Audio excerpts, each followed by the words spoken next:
ನಮ್ಮ ಹಣೆ ಬರಹ ಅಥವಾ ವಿಧಿ ನಾವು ಹುಟ್ಟೋದಕ್ಕೆ ಮುಂಚೆನೇ ಬದಲಾಗಿರುತ್ತಾ?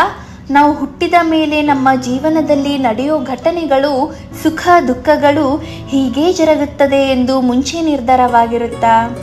ನಿಜವಾಗ್ಲೂ ತುಂಬ ಜನ ನಾವು ಹುಟ್ಟೋದಕ್ಕೆ ಮುಂಚೆನೇ ನಮ್ಮ ವಿಧಿ ಬರೆಯಲಾಗಿರುತ್ತದೆ ಎಂದು ನಂಬ್ತಾರೆ.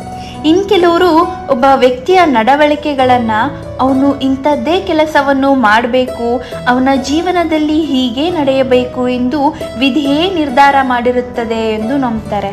ಈ ವಿಧಿ, ಅದೃಷ್ಟ ಮತ್ತು ಕರ್ಮಗಳ ಬಗ್ಗೆ ತಿಳ್ಕೊಳ್ಳೋದು ತುಂಬ ಮುಖ್ಯ.